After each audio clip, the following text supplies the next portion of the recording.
छोटासा किल्ला आहे।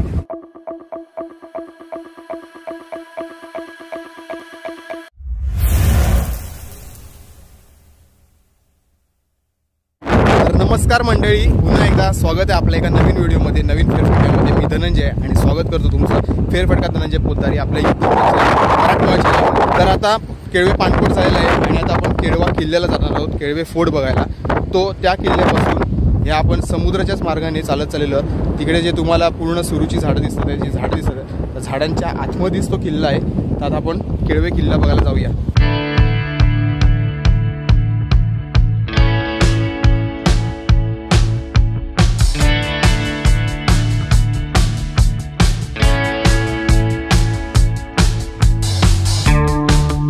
चालतोच आहे, जवळपास 20-25 मिनटं झाली आहे, अजून त्या लोकेशनला पोहोचलो नाही आणि आता बीचवर आलो आहे। की तुम्हाला माणसांची, पर्यटकांची गर्दी दिसत असेल। टांगा बघ, घोडागाडी इथे टांगा आहे। एक वेळ होती, एक काळ होता जेव्हा घोडागाडी गिरगावला म्हणजे आपलं चर्नी रोडला वगैरे वाड्यांमध्ये, वस्तींमध्ये जाण्यासाठी मुंबईमध्ये ह्या घोडागाडी वगैरे होत्या। आणि आता खास पैसे देऊन आपल्याला घोडागाडीतून जायला लागतंय। वेळ बदलते, इथे छोट्या पोरांना पण आता मोटरसायकल आहे। मंडळी आता चांगली पेट पूजा झालेली आहे, पण चांगली आणि तुम्ही वाटत की दोन्ही साईडला झाडी आहे आणि या निसर्गरम्य वातावरणातून आपण फेरफटका करत आहोत किल्ल्याकडे। तर चालतो आहे, चांगले 2-2 गरम वडापाव खाल्लेले आहेत, पेट पूजा झालेली आहे आणि आता बरं वाटतं आपल्याला, पण एवढं जास्त काही अडचण नाही आहे। आणि या साईडला, पाठच्या साईडला माझ्या केळवा किल्ला आहे। तर त्याची तडबंदी, त्याचं बांधणी आहे ती दिसायला चालू झालेली आहे। चला तर मला खेळ आता किल्ल्याकडे जाऊया।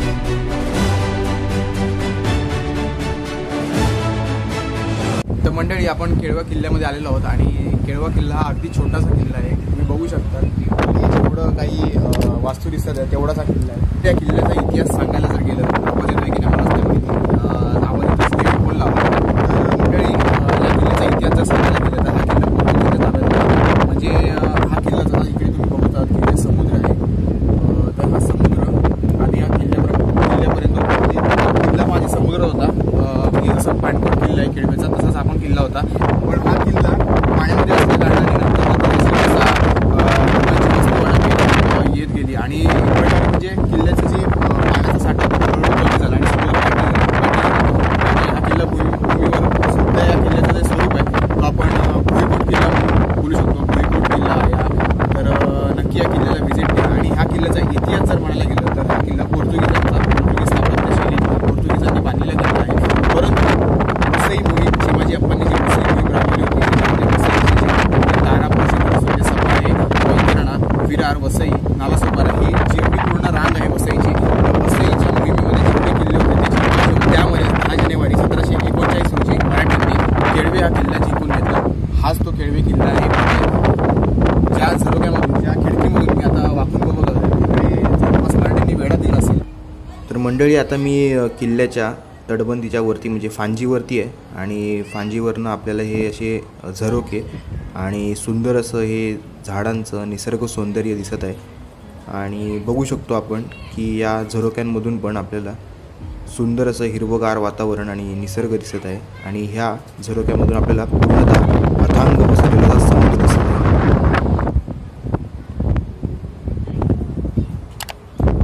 तर इथे आपण बघू शकतो फांजीवरनं, तटावरनं टेहळणी करताना आपल्याला असे जंग्या पण दिसतात आहेत, ज्याच्यातून बंदुकीसाठी मारा करण्यात येतो. आणि आपण आता जरा अजून पुढे जाऊया, म्हणजे आपण पश्चिम दिशेला चाललेलो आहे किल्ल्याच्या. आता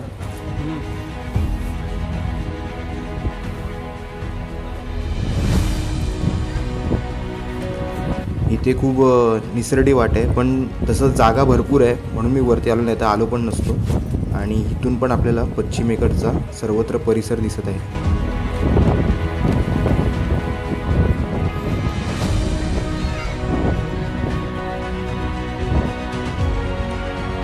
तर मंडळी, ही किल्ल्याची पश्चिमेची बाजू आहे. बाहेरून खूप भक्कम अशी मजबूती वाटत आहे. वरचा भाग काहीसा ढासळलेला आहे. आणि हे जे बुरुज आहेत ते त्रिकोणाकृती बुरुज आहेत. वेगळीच पोर्तुगीज शैली आपल्याला इथे दिसत आहे. बघू शकतो, धारदार असा त्रिकोणाकृती बुरुज. चारी दिशेला हेच बुरुज आहेत. आज रविवार असल्या कारणाने पर्यटक खूप प्रमाणात केळवा बीचला आले आणि केळवा बीचच्या जवळपास 10-15 मिनिटाच्या अंतरावर हा केळवा किल्ला आहे. त्यामुळे पर्यटकांची पण खूप चेलपेल आहे किल्ल्यामध्ये.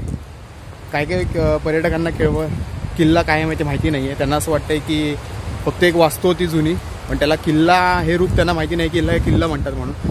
तर असं हे आपलं दुर्भाग्य आहे की किल्ला हे नाव आहे की नाही आपल्याला माहिती नाही. एखादी वास्तू आहे जुनी, हल्लीची जवळपास 100-150 वर्षाची असं त्यांना वाटते, पण जवळपास हे 100-150 वर्षाचं नाही. जवळपास 1700चा इतिहास आहे. म्हणजे विचार करा, 1700 हा किल्ला जर 1600ला बांधला असेल तर 1600, 1700, 1800, 1900 आणि 20 चालू आहे. जवळपास 300-350 वर्ष या किल्ल्याचा इतिहास आहे.